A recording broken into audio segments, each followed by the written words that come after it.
दूसरा कुरिन्थियों अध्याय 3 उसका 14 और 15 वचन यदि आप पढ़ें, वहाँ पर लिखा है, परंतु परमेश्वर का धन्यवाद हो जो मसीह में सदा हमको जय के उत्सव में लिए फिरता है और अपने ज्ञान की सुगंध हमारे द्वारा हर जगह फैलाता है, क्योंकि हम परमेश्वर के निकट उद्धार पाने वालों और नाश होने वालों दोनों के लिए मसीह की सुगंध है। और यदि आप 16 वचन पढ़े, वहाँ पर लिखा है, कुछ के लिए तो मरने के निमित्त मृत्यु की गंध और कितनों के लिए जीवन के निमित्त जीवन की सुगंध है। मेरे प्रियो, सुगंध का अर्थ आप सभी जानते हैं, खुशबू से होता है। यदि आप पौलुस के समय में देखें, जब भी कोई व्यक्ति या जब भी कोई लोग युद्ध करते थे तो उसके दो परिणाम निकलते थे। एक व्यक्ति हारता था और एक व्यक्ति जीतता था। युद्ध में जो भी लड़कर विजय प्राप्त करता था वो वहाँ पर धूप जलाकर, परमेश्वर को बलिदान चढ़ाकर वहाँ पर जश्न मनाता था, और जो व्यक्ति हारता था उसके लिए वहाँ पर सज़ा होती थी, या तो दास्तव यानी गुलामी या फिर मृत्यु। मेरे प्रियो, जब भी कोई व्यक्ति खुश होता था तो वो धूप के द्वारा जो परमेश्वर को बलिदान चढ़ाते थे और वहाँ पर धूप वेदी पर धूप जलाया जाता था, जिससे वो यह साबित करते थे कि हम परमेश्वर में विजयी हैं, हमने परमेश्वर में होकर विजय प्राप्त की है। मेरे प्रियो, पौलुस भी ठीक इसी प्रकार से कहता है कि हम जय के उत्सव में, यानी कि परमेश्वर हमारे को जय के उत्सव में रखता है और परमेश्वर अपने ज्ञान की सुगंध हमारे द्वारा हर जगह फैलाता है। मेरे प्रियो, यदि आज आप परमेश्वर की इच्छाओं के अनुसार चलते हो तो बाइबल हमें साफ साफ बताती है कि हम जय के उत्सव में हैं और हमारे द्वारा परमेश्वर अपनी सुगंध फैलाता है। लेकिन इसके ही अगले वचन में यदि आप ध्यान से देखें, वहाँ पर परमेश्वर का वचन कहता है कि हम परमेश्वर के निकट उद्धार पाने वालों और नाश होने वालों दोनों के लिए मसीह की सुगंध है। मेरे प्रियो, 14वीं आयत में परमेश्वर हमें कहता है कि हम परमेश्वर के ज्ञान की सुगंध हैं। परमेश्वर अपने ज्ञान की सुगंध हमारे द्वारा फैलाता है।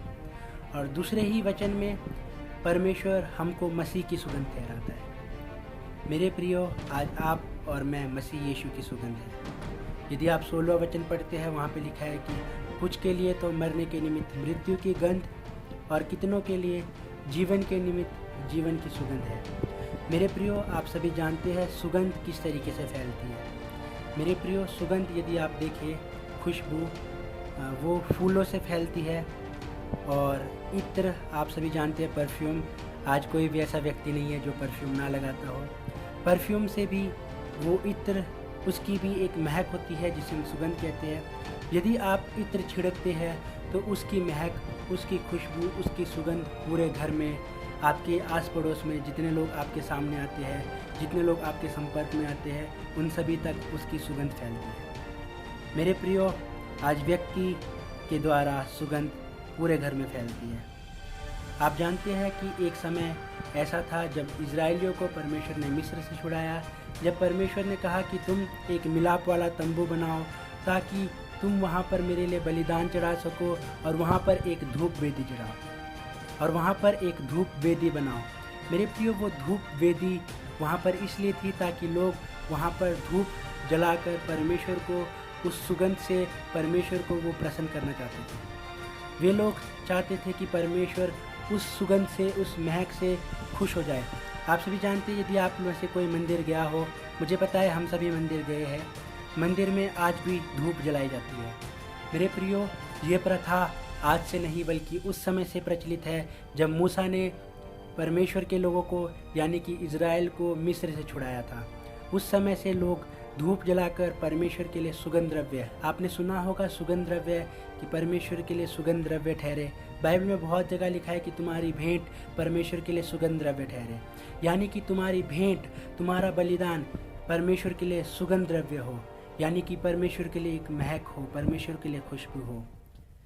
मेरे प्रियो, सुगंध के द्वारा परमेश्वर को प्रसन्न किया जाता है, और जब परमेश्वर क्रोधित होता था तब भी लोग परमेश्वर को भेंट और बलिदान चढ़ाते थे ताकि लोग परमेश्वर को उस सुगंध के द्वारा प्रसन्न कर सके, ताकि परमेश्वर उन सबको क्षमा करे।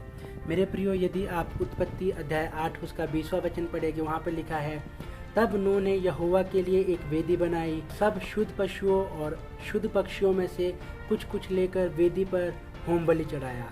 इस पर यहोवा ने सुखदायक सुगंध पाकर सोचा, मनुष्य के कारण मैं फिर कभी भूमि को शाप ना दूंगा।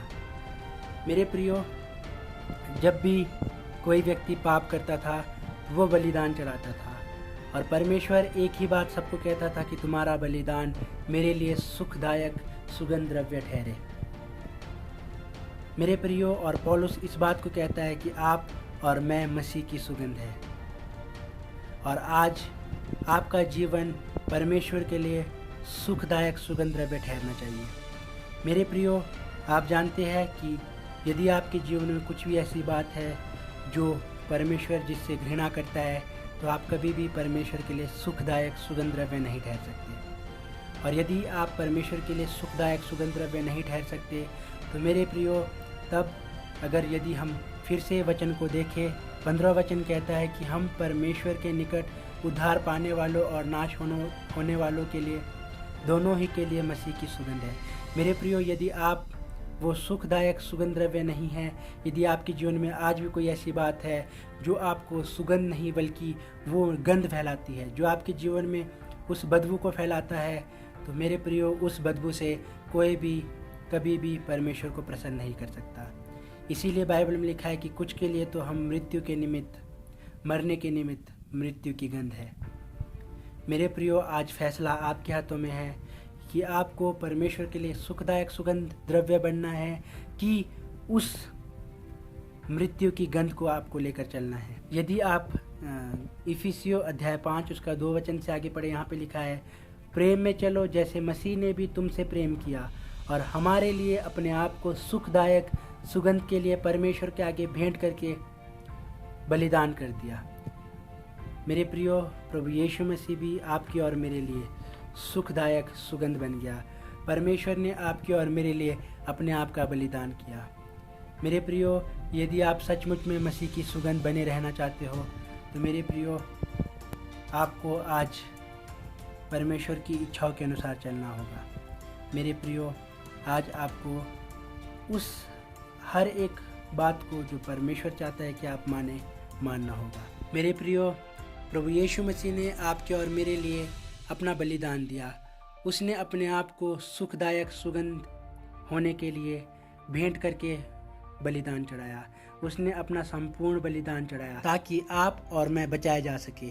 मेरे प्रियो, जब परमेश्वर का क्रोध भड़कता था, तब लोग परमेश्वर को भेंट चढ़ाकर, बलिदान चढ़ाकर, जो परमेश्वर के लिए सुगंध द्रव्य ठहरती थी, तब जाकर परमेश्वर हमें क्षमा करता था। तब जाकर परमेश्वर की दया आपको और मुझको मिलती थी। मेरे प्रियो, यदि आज आपके जीवन में कोई भी ऐसी बात है, कोई भी ऐसा पाप है जो आज आपके अंदर है, जो आपको वो सुखदायक सुगंध द्रव्य बनने नहीं देता, तो मेरे प्रियो, आज भी समय है, आपके पास आज भी समय है कि आप अपने आप का बलिदान करें।